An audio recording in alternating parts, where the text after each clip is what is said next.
নমস্কার। যুক্তি তর্ক সঙ্গে অর্কয়ে আপনাদের স্বাগত। আপনাদের সঙ্গে আমি অর্কপ্রভ সরকার। আজকে থাম্বনেইলটা দিয়েছি অধীর চৌধুরীর কি করতে চলেছেন, কিন্তু তার আগে যে কথাগুলো বলা বিশেষ প্রয়োজন।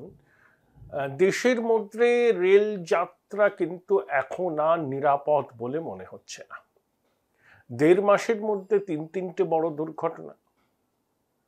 গত বছর অগাস্ট মাস সম্ভবত উড়িষ্যাতে করমণ্ডল এক্সপ্রেসের যে ভয়াবহ দুর্ঘটনা ঘটেছিল তার স্মৃতি এখনো ফিকে হয়ে যায়নি।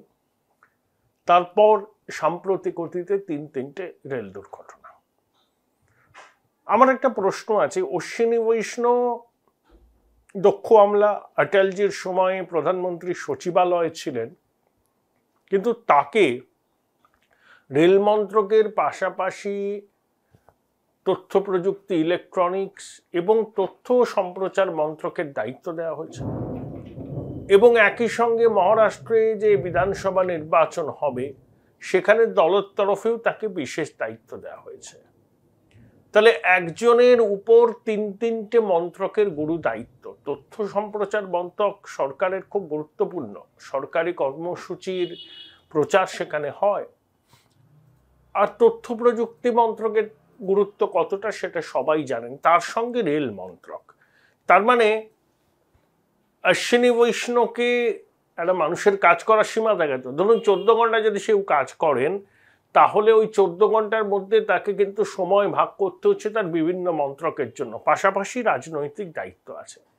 আচ্ছা, বিজেপির মধ্যে কি দক্ষ লোকের অভাব রয়েছে? তাহলে কোন যুক্তিতে অশ্বিনী বৈষ্ণবকে এতগুলো গুরুত্বপূর্ণ মন্ত্রকের দায়িত্ব দেওয়া হচ্ছে? এই প্রশ্নটা ওঠা তো অযৌক্তিক নয়, তো উঠবেই। আমরা চাই পূর্ণ সময়ের রেলমন্ত্রী। দেখুন, রেলে কসমেটিক চেঞ্জ করে লাভ নেই।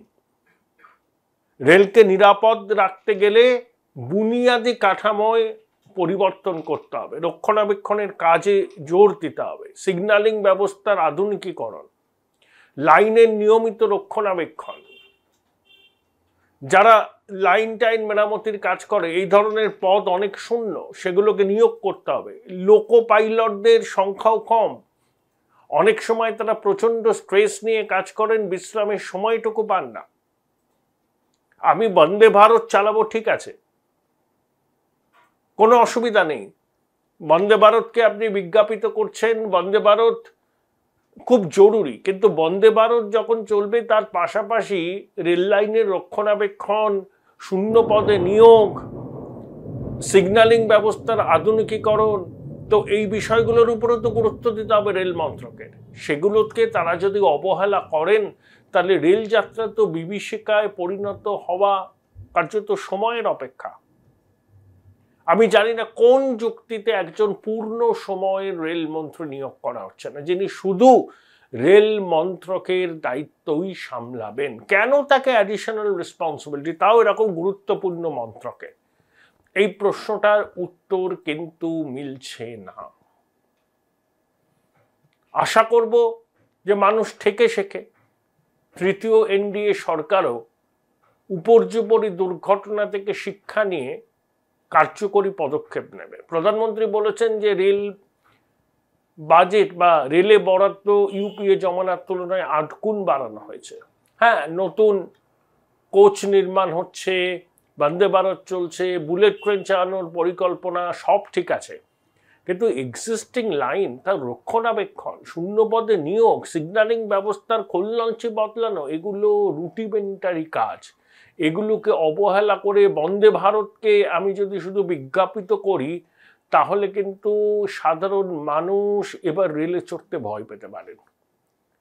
তখন কিন্তু তাদের দোষ দিয়ে কাজ হবে না, এবং এর মধ্যে বিরোধীদের অপপ্রচার চক্রান্ত খুঁজলেও মানুষ কিন্তু সেটা বিশ্বাস করবে না। এবার আসি আজকে আমার যে থাম্বনেল, সেই বিষয় নিয়ে। দেখুন, অধীর চৌধুরীকে কার্যত অপমান করছেন কংগ্রেসের অনেক নেতারা। তার মধ্যে সর্বাগ্রে আছেন মল্লিকার্জুন খাড়গে, তাকে যোগ্য সংবাদ করছেন কেসি বেণুগোপাল। আসলে খার্গে, বেণুগোপাল, জয়রাম রমেশ প্রমুখ নেতারা পশ্চিমবঙ্গের বাস্তব পরিস্থিতি বোঝে না। তাদের কাছে তৃণমূলের সঙ্গে যে কোনো শর্তে সমঝোতা, আসন সমঝোতা থেকে কাঙ্ক্ষিত কিছু হতে পারে না। দেখুন, অধীর চৌধুরী যখন তৃণমূলের বিরুদ্ধে, তিনি প্রথম থেকেই তৃণমূলের বিরুদ্ধে খুব ভোকাল। এই লোকসভা নির্বাচনের আগেও তিনি তৃণমূলের মধ্যে তৃণমূলকে বলেছিলেন বিশ্বাসযোগ্য সঙ্গী নয় ইন্ডিয়ার। মমতা বন্দ্যোপাধ্যায়ের রাজনৈতিক স্থায়িত্ব নিয়ে তিনি প্রশ্ন তুলেছিলেন। রাজনৈতিক স্থায়িত্ব মানে বিশ্বাসযোগ্যতার নিরিখে কথাটা বলেছিলেন, যে তিনি এই ইন্ডিয়া জোটে আছেন, পরবর্তীকালে নাও থাকতে পারেন, তিনি বিজেপির প্রধান হন, সেসব অধীর বলেছিলেন, এখনো বলছেন, তখনও বলেছিলেন। তা খার্গে বলেছিলেন বোধহয় মুম্বাইতে বা বেঙ্গালুরুতে একজন সাংবাদিকের প্রশ্নের উত্তরে, যে অধীর চৌধুরী কংগ্রেসের হাইকমান্ডের সিদ্ধান্ত মানতে হবে, যদি তার না পোষায় তিনি রাস্তা দেখতে পারেন, এইরকমই একটা মন্তব্য। অর্থাৎ অধীর চৌধুরীর তীব্র তৃণমূল বিরোধিতা জয়রাম রমেশের মতো রুটলেস ওয়ান্ডারের পছন্দ নয়। কেসি বেণুগোপাল কেরলের নেতা, সবাই বলেন রাহুল গান্ধীর দক্ষিণ হস্ত। তা কেরলে বামেদের সঙ্গে কংগ্রেসের সরাসরি লড়াই, আর অধীর চৌধুরী এই রাজ্যে বামেদের সঙ্গে সমঝোতা করছেন। তাই কেসি বেণুগোপাল নিজের স্বার্থে, কেরলে কংগ্রেসের স্বার্থে অধীরবাবুর লাইনের বিরোধিতা করেন। আর এই অশীতিপর খার্গে মমতা বন্দ্যোপাধ্যায়ের প্রতি খুবই নরম, কারণ মমতা বন্দ্যোপাধ্যায় বলেই দিয়েছিলেন না খার্গেজি ইন্ডিয়া জোটের প্রধানমন্ত্রী পদপ্রার্থী হবেন, নাকি আহ্বায়ক হবেন। তা অশীতিপর এই ভদ্রলোক এতে শ্লাঘাবোধ করতেই পারেন না। মমতা বন্দ্যোপাধ্যায় অন্তত তার নামটা তো প্রস্তাব করেছেন, তাই মমতা বন্দ্যোপাধ্যায়ের প্রতি তার একটা কৃতজ্ঞতা বোধ থাকতে পারে। আর সেখানে অধীর চৌধুরী যখন সুযোগ পেলেই তৃণমূল সরকার মমতা বন্দ্যোপাধ্যায়ের রাজনৈতিক বিশ্বাসযোগ্যতা নিয়ে প্রশ্ন তুলছেন, বারবার বলছেন যে তৃণমূলের সন্ত্রাসে কংগ্রেস কর্মীরা আক্রান্ত,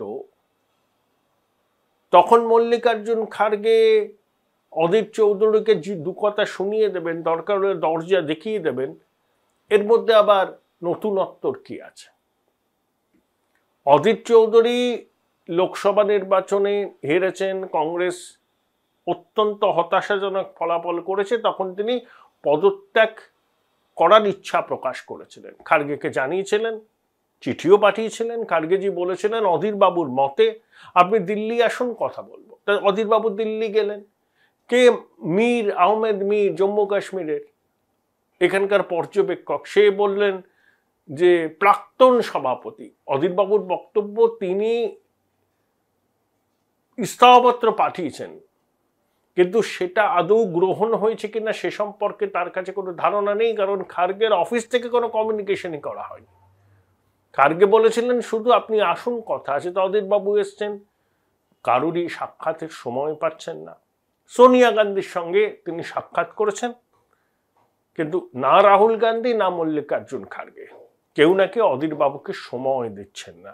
আসলে অধীর বাবুকে অপমান করা হচ্ছে, এটা একটা পরিকল্পিত চিত্রনাট্য। তিনি 5 বারের সাংসদ, কিছুদিন আগেই লোকসভায় কংগ্রেসের দলনেতা ছিলেন, প্রাক্তন রেলমন্ত্রী, পিএসসি চেয়ারম্যান ছিলেন, নির্বাচনে হেরেছেন, ঠিক আছে, কিন্তু তা বলে এই রকম ভাবে তাকে অবহেলা করা হবে, অপমান করা হবে, এটা কি খুব কাঙ্ক্ষিত? কাদের কাদের ডাকা হয়েছিল প্রদেশ কংগ্রেসের তরফ থেকে স্টক টেকিং বৈঠকে দিল্লিতে? অধিকাংশই rootless wonder. Join Indian Institute of Hotel Management now. Right choice, right decision. সবাইকে মাঠে ময়দানে নেমে আন্দোলন করে, অধীরবাবু এই প্রশ্নও তুলেছেন।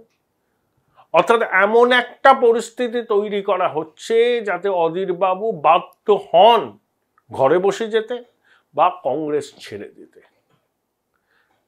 কংগ্রেসে আর তিনি সম্মান পাবেন না, এটা পরিষ্কার।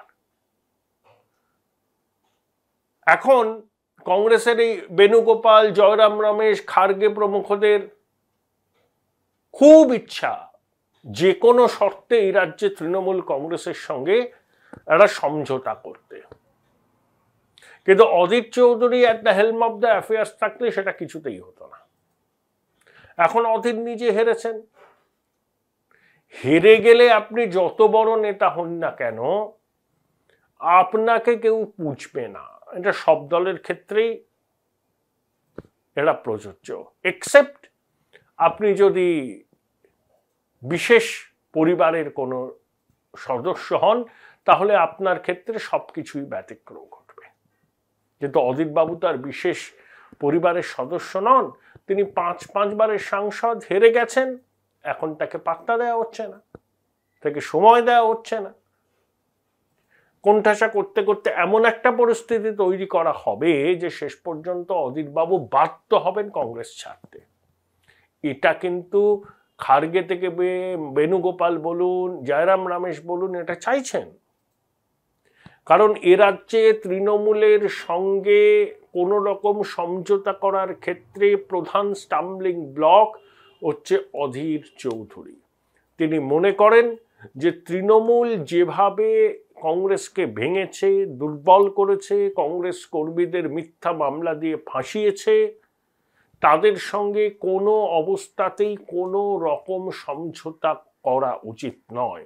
তিনি এটাও বলেছিলেন লোকসভা নির্বাচনের আগে, আপনারা করতে পারেন তৃণমূলের সঙ্গে সমঝোতা, কিন্তু তাহলে আমাকে প্রদেশ সভাপতির পদ থেকে সরিয়ে দিন, আমি তেমন হলে নির্দল হিসাবে প্রতিদ্বন্দ্বিতা করব, কিন্তু প্রদেশ সভাপতি হিসাবে আমি তৃণমূলের সঙ্গে কোনো রকম সমঝোতায় যেতে পারবো না।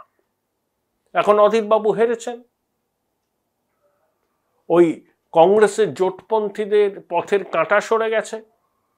তারা এমন একজনকে দেখবেন এবার সভাপতি করবেন যিনি তৃণমূলের চোখের মণি। তৃণমূল খুব খুশি হবে যদি অশীতিপর প্রদীপ ভট্টাচার্যকে সভাপতি করা হয়, কারণ প্রদীপবাবু তৃণমূলের কথায় উঠবেন, তৃণমূলের কথায় বসবেন। তা না হলে শঙ্কর মালাকার তৃণমূলের খুব পছন্দের, অর্থাৎ মমতা বন্দ্যোপাধ্যায় যেটা বলবেন ডটেড লাইনে তারা সই করে দেবেন। মমতা বন্দ্যোপাধ্যায় যদি বলেন 25টা আসন আমি কংগ্রেসকে ছাড়লাম, মৃদু প্রতিবাদ জানিয়ে বৃহত্তর স্বার্থে, মানে বিজেপির বিরুদ্ধে লড়াইয়ের স্বার্থে, তখন তারা সেই দাবিগুলো মেনে নেবেন। যা ইটো কাটা ছুড়ে দেবে তৃণমূল, সেটা সংগ্রহ করেই তারা খুব তৃপ্তির ঢেকুর তুলবেন। এই রকম মেরুদণ্ডহীন তৃণমূলের বসংবদ কোনো লোককে প্রদেশ সভাপতি চাইছে তৃণমূল কংগ্রেস, যাতে কংগ্রেসকে নিয়ন্ত্রণ করতে পারে এই রাজ্যে। মমতা বন্দ্যোপাধ্যায় তৃণমূল কংগ্রেস যাতে কংগ্রেসকে নিয়ন্ত্রণ করতে পারে, অর্থাৎ এ রাজ্যের কংগ্রেস তৃণমূলের একটা কি বলবো, একটা এক্সটেন্ডেড অর্গানাইজেশন হিসেবে কাজ করবে। নামেই থাকবে পশ্চিমবঙ্গ প্রদেশ কংগ্রেস, আসলে ওটা ওই একটা তৃণমূলের অনেক শাখা সংগঠন আছে, সেই শাখা সংগঠনের মতোই থাকবে আর কি। এটাই চাইছেন তৃণমূলের নেতারা, এবং জয়রাম রমেশ, বেণুগোপাল, খার্গে প্রমুখদের এ বিষয়ে বিন্দুমাত্র আপত্তি নেই। মমতা বন্দ্যোপাধ্যায়ের অনুগ্রহ কৃপা দৃষ্টি পেলে তারা মনে করেন জীবন তাদের ধন্য। আর অরিতবাবু হেরে গিয়েছেন, তার দাবি দাওয়া, একরোখা মনোভাব নিয়ে চলা তার পক্ষে একটু মুশকিল। আর তাই এমন একটা পরিস্থিতি তৈরি করো, অধীরকে অপমান করো, যাতে অধীর কোণঠাসা হতে হতে শেষ পর্যন্ত কংগ্রেসটাই ছেড়ে দেয়। এটা হচ্ছে বৃহত্তর চিত্রনাট্য। যা পরিস্থিতি সেই খাতেই কিন্তু বইবে এবার জল। যদি না রাহুল গান্ধী শেষ পর্যন্ত অধীরের পাশে এসে দাঁড়ান এবং বলেন দিল্লিতে ইন্ডিয়া জোটের সঙ্গে তৃণমূল আছে, ঠিক আছে, মমতা বন্দ্যোপাধ্যায় আমাদের অত্যন্ত কি বলবো গুরুত্বপূর্ণ সহযোগী, কিন্তু পশ্চিমবঙ্গে কংগ্রেসকে নিজের পায়ে দাঁড় করানোর আমার পরিকল্পনা আছে, সেজন্য কংগ্রেস এ রাজ্যে নিজের মতো করে চলবে, প্রয়োজনে একলা চলবে। রাজ্যের বাস্তবতা আর সর্বভারতীয় রাজনীতির বাধ্যবাধকতা ভিন্ন, অধীর বাবুকেই বিধানসভা নির্বাচনের আগে পর্যন্ত দায়িত্ব দেয়া হোক। এটা যদি রাহুল গান্ধী বলেন, মানে অধীরের পাশে এসে দাঁড়ান, তাহলে এই জয়রাম খার্গে আর ওই কেসি বেণুগোপাল তাদেরই ইচ্ছা পূরণ হবে না। কিন্তু রাহুল গান্ধীকে তারা যদি কনভিন্স করতে পারেন যে পশ্চিমবঙ্গে কংগ্রেস বিধানসভায় শূন্য, সেখানে যদি কংগ্রেস খাতা খুলতে পারে, তৃণমূলের সঙ্গে কংগ্রেস গেলে সংখ্যালঘু ভোটও কংগ্রেসের সঙ্গেই থাকবে, সেটা লকস্টক ব্যারল তৃণমূলে যাবে না, কংগ্রেসের কিছু আসন প্রাপ্তি হতে পারে, শূন্য দশা কাটবে। তখন রাহুল গান্ধী যদি এদের কথায় কনভিন্স হয়ে তৃণমূলের পছন্দ মতো কাউকে সভাপতি করেন রাজ্যের, তাহলে অন্য কথা, তখন অধীর চৌধুরীর পক্ষে কংগ্রেস করা সম্ভব হবে না। কারণ কোনো অবস্থাতেই অধীর চৌধুরী তৃণমূল কংগ্রেসের সঙ্গে কোনো ধরনের সমঝোতার রাস্তায় যাবেন না। বলটা এখন শুধু রাহুল গান্ধী সোনিয়া গান্ধীর কোর্টে। তারা কি তৃণমূলের সঙ্গে আসন সমঝোতার জন্য এমন কাউকে সভাপতি হিসাবে বেছে নেবেন যিনি তৃণমূলের হাতের পুতুল, নাকি এই রাজ্যে কংগ্রেসকে যতটুকু আছে সেটুকু ধরে রাখতে অধীর চৌধুরীর নেতৃত্বের উপরই 2026 পর্যন্ত ভরসা রাখবেন? সেটা তাদের কল। যদি তৃণমূলের সঙ্গে কংগ্রেসের কোনো আঁতাত হয়, সমঝোতা হয়, সুবিধা বিজেপির হবে। এই যে কংগ্রেস এখানে 26-27 লাখ ভোট পেয়েছে, যে কটা লোকসভা আসনে লড়েছিল, তারা কিন্তু হার্ডকোর অ্যান্টি তৃণমূল ভোটার। তারা তৃণমূলের সঙ্গে কোনো রকম প্রত্যক্ষ পরোক্ষ সমঝোতা মেনে নেবে না। তারা তখন কি করবেন? তাদের তখন একটাই অপশন, বিজেপির ছাতার তলায় যাওয়া। দেখুন, অধীর বাবুর পক্ষে সরাসরি বিজেপিতে যাওয়া সম্ভব নয়। সেক্ষেত্রে তাকে নির্দল হিসাবে থাকতে হবে, লড়তে হবে আগামী দিনে, বা অন্য কোনো আঞ্চলিক দল তৈরি করতে হবে। সেই আঞ্চলিক দল বামেদের সঙ্গে সমঝোতা করলো, লাইক মাইন্ডেড পার্টির সঙ্গে সমঝোতা করলো, এরকম একটা পরিস্থিতি তৈরি হতে পারে। যেভাবে অধীর বাবুকে অপমান করছেন খার্গে, বেণুগোপাল, জয়রাম রমেশরা, তার থেকে এই বার্তাটা কিন্তু যাচ্ছে যে অধীর চৌধুরী তার থেকে মুক্তি চাইছে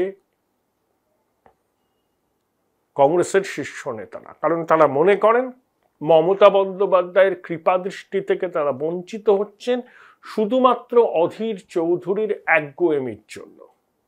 এই সুযোগে অধীর বাবুকে কার্যত দল থেকে বের করে দেওয়ার পরিকল্পনা তারা করছেন। তারা তো এমনি এমনি বের করে দিতে পারে না দল থেকে। এমন একটা পরিস্থিতি তৈরি করবেন যাতে অধীর বাবুরই মনে হবে যে তার দম বন্ধ হচ্ছে কংগ্রেসে। তিনি 5 বারের সাংসদ, তিনি দিল্লিতে আছেন, তিনি সময় পাচ্ছেন না খার্গের সঙ্গে দেখা করতে। সোনিয়াজি দেখা করেছেন, খার্গে সময় দিতে পারছেন না। আর যদি অধীর জিততেন তাহলে দেখতেন পরিস্থিতি অন্যরকম। যেহেতু তিনি হেরে গেছেন তাই তিনি এখন ব্রাত্য, এবং এই সুযোগটাই কাজে লাগাচ্ছে কংগ্রেস হাইকমান্ডের তৃণমূলপন্থী কয়েকজন নেতা। বারবার করে আমি এই কথাটাই বলছি, মমতা বন্দ্যোপাধ্যায়ের অনুগ্রহ কৃপাদৃষ্টি পাওয়াই তাদের এখন একমাত্র লক্ষ্য। তারা মনে করছেন যে মমতা বন্দ্যোপাধ্যায়ের সঙ্গ লাভ করলে, তৃণমূলের সঙ্গ লাভ করলেই সেটা হবে পশ্চিমবঙ্গ কংগ্রেসের কাছে সর্বরোগ হরবিশল্যকরণী।